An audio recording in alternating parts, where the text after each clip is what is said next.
Good morning all of students. तो बच्चों, आज आपका जो सेकेंड चैप्टर रेशों से वस्त्रों तक में कुछ भाग रह गए थे पढ़ाने के लिए।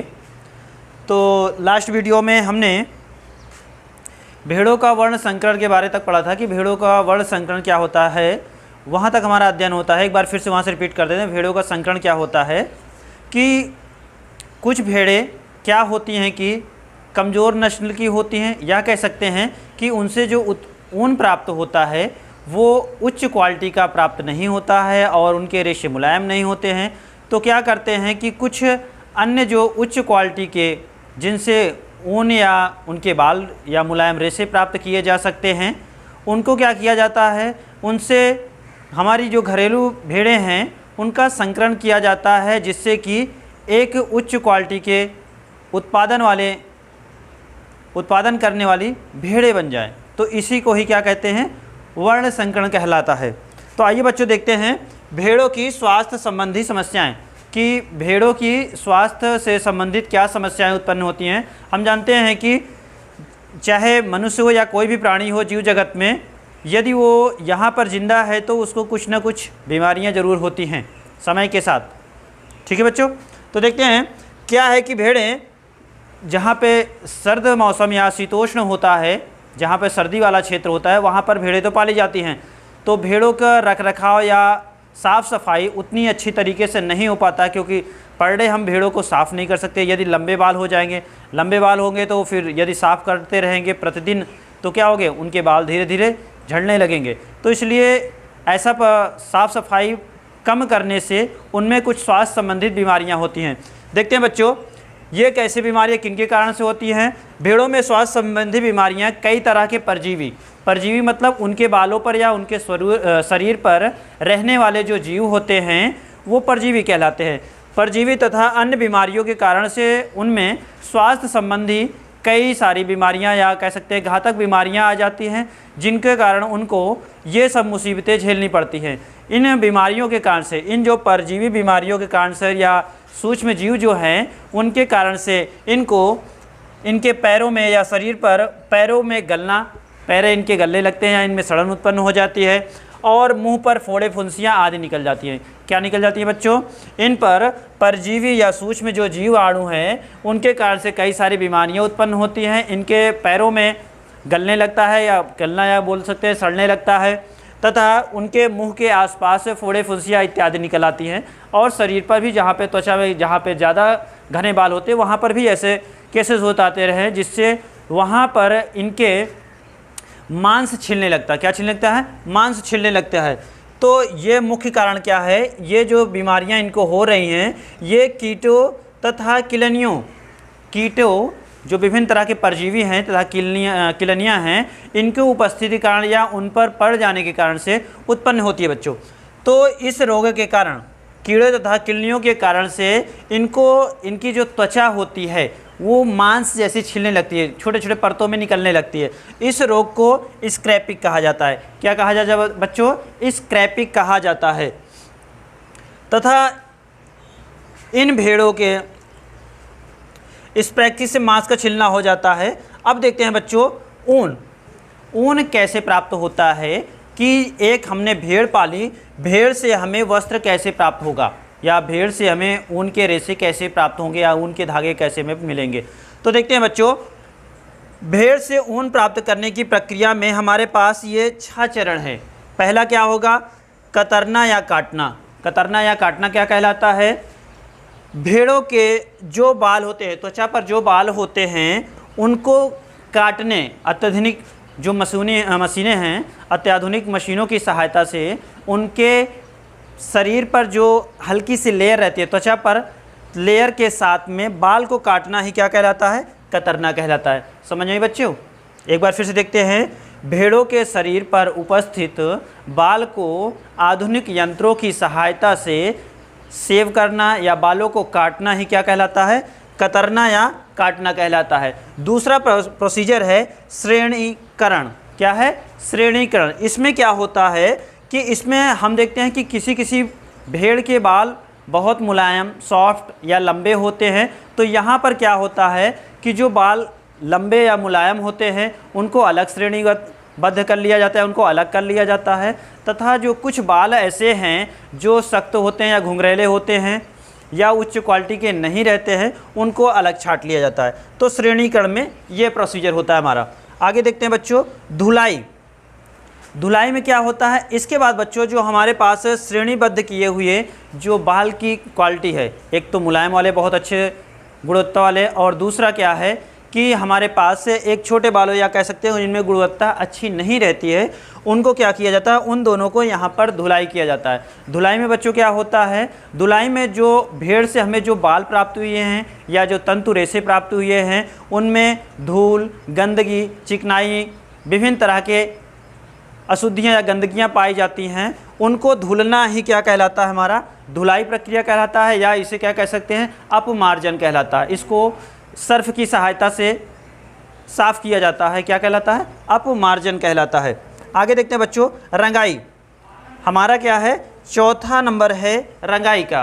रंगाई में क्या होता है, हमारे पास जो काटे गए बाल हैं, उनको छाटे गए जो बाल हैं, अब धुलाई किए हुए बाल, अब धुलाई करने के पश्चात रंगाई का काम आता है। क्या आता है बच्चों, रंगाई का कार्य। जो बाल धुल गए हैं, छट चुके हैं, कट चुके हैं, उनके बाद हमारा प्रोसीजर रंगाई में आता है।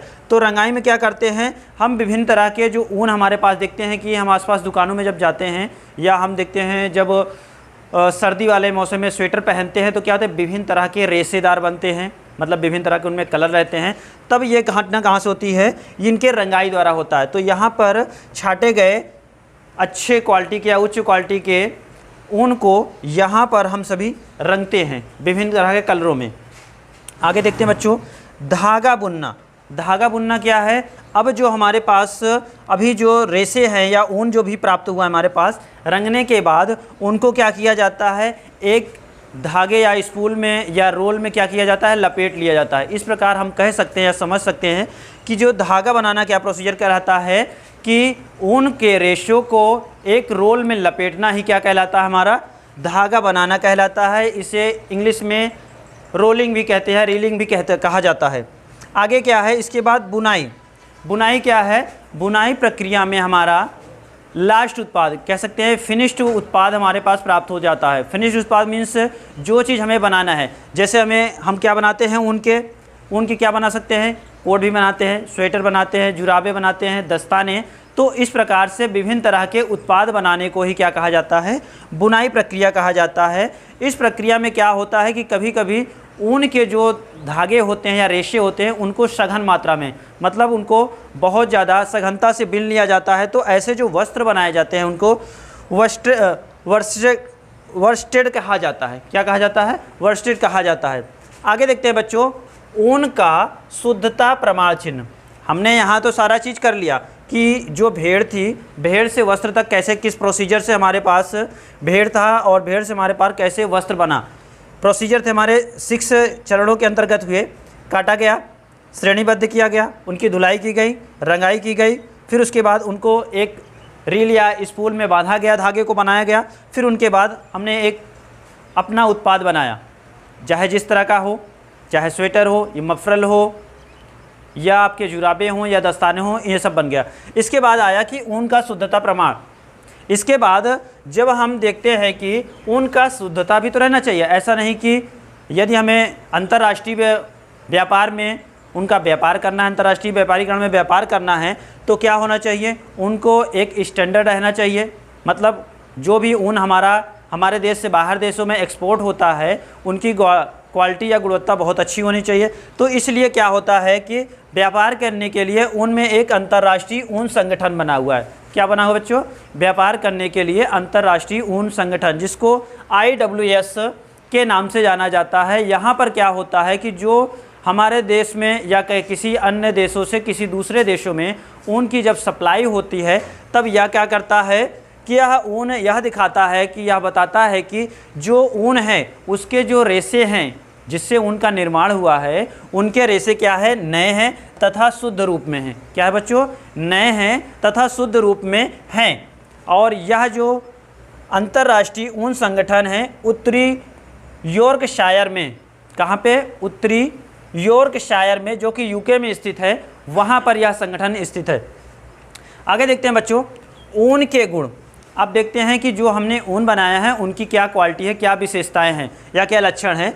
तो पहला देखते हैं, ऊन का मुख्य गुण पहला है आपका, ऊन शीघ्रता से आग नहीं पकड़ती। क्या नहीं पकड़ती? आग नहीं पकड़ती है। आप जैसे घरों में देखते हैं ठंड के मौसम या सर्दी के मौसम में आप ऊनी कपड़े पहने हुए, चाहे आपका स्वेटर हो या जुराब हो या दस्ताने हो या गुलबंदी ही हो या मफरल कह सकते हैं या स्कार्फ भी हो, यदि किसी कारणवश, किसी संयोगवश यदि वो आग के संपर्क में आ जाता है तो तुरंत वो जलना नहीं लगता। पहले वो सिकुड़ता है, सिकुड़ कर क्या होता है, आग को ब्रेक करता है। मतलब आग लगने की जो प्रोसीजर है पूरे कपड़े को या पूरे ऊन को जला दे, वो तुरंत ही बुझ जाता है। मतलब शीघ्रता से वो आग नहीं पकड़ता है, इसका मतलब है। दूसरा है, यदि ऊन को हम देखते हैं कि यदि हम अपने ऊनी कपड़े हैं उनको खींच लें, कभी झोल झाल तो रहता ही ऐसा ढीला ढाला रहता है, तो यदि हम अपने ऊनी कपड़े को क्या करते हैं, खींचते हैं या उसको फैलाते हैं और उसको छोड़ दें पुनः, तो वह अपनी पुनः आकृति में आ जाता है। जैसी उस स्थिति थी वैसे ही हो जाती है। ठीक है बच्चों, तो ये क्या है, उसका पुनः आकृति में आना एक बहुत अच्छा गुण है। ठीक है, प्रत्यास्थता रहती है उसके।